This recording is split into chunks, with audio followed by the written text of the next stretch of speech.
Hey guys, this is Uni. I'm just going to do a quick run through of the questions that you asked on our Reddit AMA. You can also find the answers in a transcript on the site in the comments. So let's get started. When will you have a working beta? There are more and more scammers showing up by the day.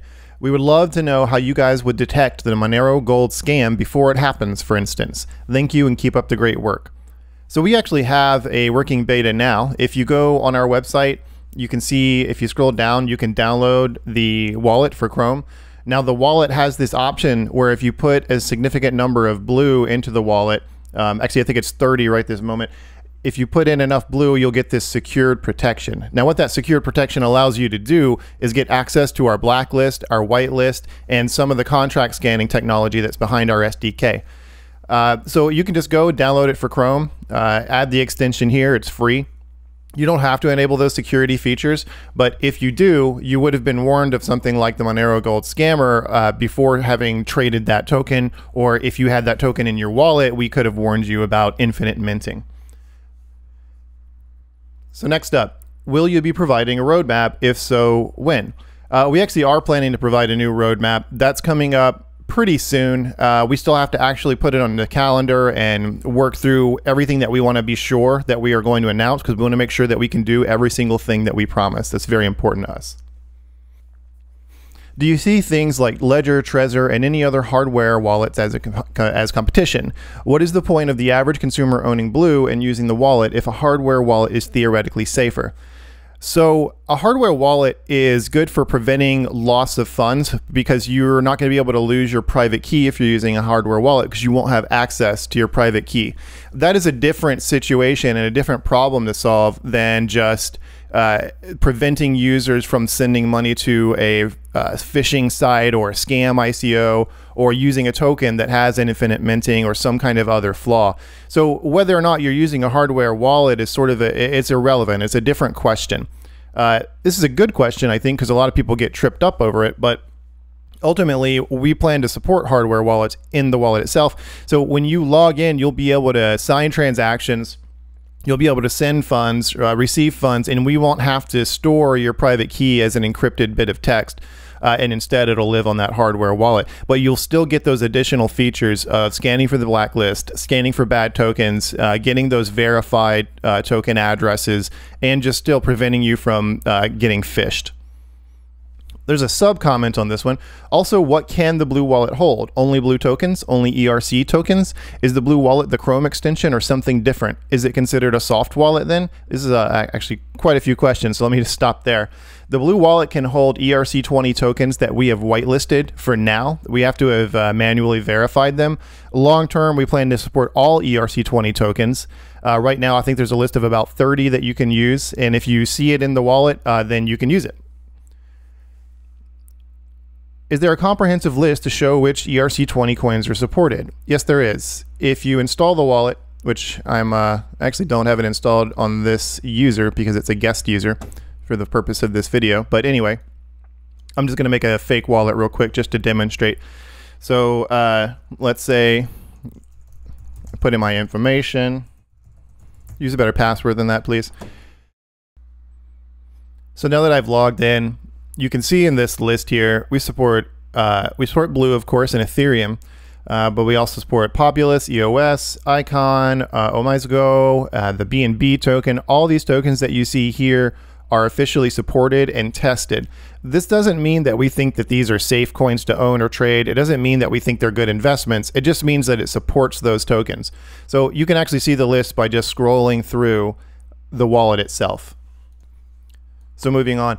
Seems that wallets/storage is the last frontier for many folks who have invested, as I think too high a percentage of people just leave their money on exchanges for the convenience of simplicity. I agree, absolutely. People that leave their money on exchanges are setting themselves up to potentially lose all those funds if the exchange gets hacked. And as we've seen, almost every week, there's at least one exchange that has some kind of major breach. So these hardware wallets are the super safe way to store your tokens. Some software wallets such as ours are a good option as well, but I would always defer to, long-term storage you should do on a hardware wallet.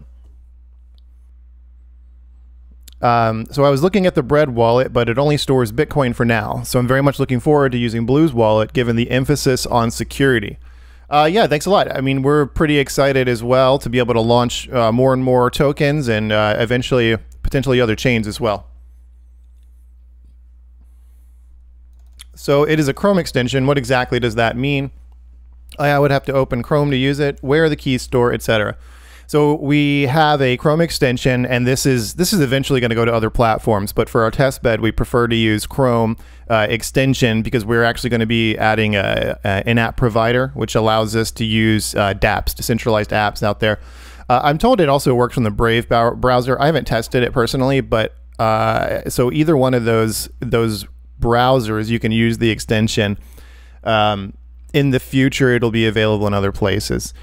You do have to use Chrome to use it. Keys are stored in an encrypted service that we offer, and I don't want to go too deep into that, but it is on your own computer. We don't control your private keys. We never see your private keys. That is all under your control. When you sign up with the wallet, you're actually presented with a recovery phrase, and it's a MetaMask compatible recovery phrase, so you can import your account into that wallet if you need to. I believe there are many other wallets as well that you can import it into. What are the most important things about Blue that you think people who see it for the first time don't understand or are unaware of? I think probably the biggest point of confusion is that people see it right now as a wallet, as just a wallet. And really, our wallet is a test bed. This gives us the opportunity to test out our SDK, and that's really what we focus on, is building out a great SDK that allows any wallet maker and any exchange to secure transactions and prevent phishing. How soon will the devs reveal their identities? I can't give an exact date right now for this question, but it's actually not too far out. We are planning to do a full reveal. We did share a lot of our information on the main website, though, so if you go to etherblue.org and look at the team page, we don't have full first and last names for everybody listed there, but we do have pretty extensive bios, and a couple of people do have first and last names. So, you know, we have this partial reveal. We have a full reveal coming later before Collision Conference, I would say. What's the reason for the nickname Uni Banker? It doesn't really mean anything. I mean, it's, you know, Uni means one or first. Banker is, you know, it means banker. So it's something like the first bank, the first crypto bank. It doesn't really mean anything beyond that. I've seen you talk about how a big selling point of Blue could be for businesses to hold Blue and the wallet for whoever their clients are. I also see that Blue is partnering with the Safe Haven ICO. In layman's terms, can you describe what Blue can provide for these larger accounts? Is it different from what is offered to the average individual? It can be, because we do these customizations for the large accounts. When it comes to the Blue SDK, the technology that we provide has become very centered around anti-phishing, because we have found that that is probably the single largest problem out there. Whether someone was tricked into sending money or Ether or whatever to a bad address, or they were had their clipboard replaced by some malware and they went to cut and paste something, and then now it's sending to some other address. Exchanges have these problems. ICOs have this problem quite a lot. We're able to do some formal verification and say whether or not something is safe. So it's some similarities in what we offer our enterprise customers, but that's a developing area that we'll talk a bit more about in some of our next updates. What marketing efforts is Blue planning to reach out to exchanges to provide your services and SDK, and will you barter with some exchanges to be listed? This is sort of, I guess, maybe not public information so much, what we're talking about with exchanges. They prefer to actually not have their deals publicly discussed, both in terms of when you're listing and in terms of the marketing events that you schedule together. All I can tell you is that we do have some things in the works right now. Boxers or briefs? Boxers, easy question. What features are you most excited to integrate with exchanges this year? So this is still a developing area, like I said earlier. I think the anti-phishing stuff, the phishing prevention, is probably going to move the needle the most. We have some other options that allow them to cut cost as well. So those are all pretty exciting things, and they're also kind of internal at the moment. What differentiates Blue from other competitors, for example, QuantStamp? So other competitors, and I'll talk specifically about QuantStamp for a second. QuantStamp offers a service for people that are writing smart contracts. So if you look at the list of things that they look out for, that they warn you for in static analysis, it has a lot to do with the programmer's efforts. It's really all about finding mistakes or bugs. It's not so much a system that looks for fishers. It doesn't look for scam artists. It doesn't look for intentional fraudulent tokens. And it doesn't look at the transaction history. It doesn't look at any of these things. All QuantStamp is offering, and it's a needed service, but it's a different service. All they're offering is some static analysis for people that are running ICOs or distributing a new token, and they want to make sure they're not falling into these common pitfalls. How does Blue plan on implementing static analysis, and why should one invest in this? So static analysis is just the process of walking through an abstract syntax tree, looking at each line of code, and then you do something you call visit each node, and you're able to construct sort of a histogram of what kind of data is being passed around and what kind of functions are being called. And by doing this, you can actually automatically detect a lot of the things that we look for that are in the Blue improvement proposals. If you look on GitHub, we have these available. These are all the rules that we set out for what should be allowed in an ICO, what should be allowed in a free token, airdrop token. So if you take a look at the Blue standard that we have up on our GitHub, this is still a developing document, but each one of these items, each one of these markdown items, you can pull up and you can see all the things that we look for in static analysis. So infinite minting prevention is a big one. If the owner of a smart contract is able to just infinitely create new tokens, then obviously that's a threat to the price of the token, and it's a threat to the holders of the token. So that's one thing that we look for in static analysis. Another thing, if you look at the second one here, smart contract locking. This is the option for a token owner to simply just shut down trading, shut down all trading, even if it's on an exchange, right? So they have this central control over their token, over this entire economy. So we look for these kind of things, and the reason that you would want to hold Blue is so that you get access to all these results inside of our wallet and outside of our wallet partners. How do you envision the 2FA working, this two-factor authentication, and can we expect it to be released when the beta of the SDK is ready? Yes, you should expect it to be ready with the formal SDK. 2FA works largely on the blockchain for us. We prefer to do this in the most decentralized way possible. A lot of folks out there, you know, they talk about 2FA and they kind of think in their mind, there's a central server and it, you know, it sends this, what is it, a TOTP code that's a time-based code that's based on a moving element. And the moving element in the case of most 2FA is the time. So as every 30 seconds, usually every 30 seconds, that number changes. So you get a different code that verifies that you have some kind of secret key. This is sort of a technical question, but the secret key is normally known by a central server. In our case, it is known in a verifiable way, but not publicly visible on the blockchain, but verifiable. It's hard to go into much more detail than that without just showing you the code, but that's exactly what we're going to do later this year. Besides exchanges and wallets, any other possible integrations of the SDK you have envisioned? Anybody that's doing any kind of work with the blockchain could integrate our SDK. A big category that we don't talk about too much is e-commerce websites. So anybody taking payments with crypto, they are probably going to have some of the same requirements. They're going to want to know if an address is bad. They're going to know if they should support a certain token. All these questions come into play again. And I think that we'll find many, many other integrations that make a lot of sense for us.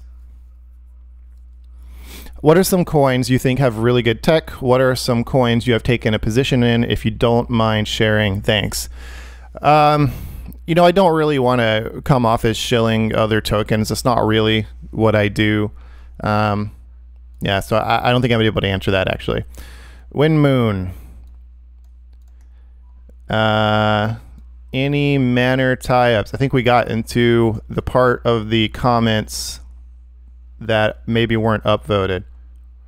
Wait, here's a real question. What are Blue's biggest uncertainties moving forward? Will Blue's success rely on end user adoption, B2B adoption, or a combination of both? Can you please elaborate here? It's going to be both. So our user adoption is actually what's going to drive that B2B growth, because as more and more users can use our stuff, they use our wallet, more and more wallet providers integrate with our work, the more useful it is for those B2B, corporate clients. That's business to business for anybody that doesn't know that.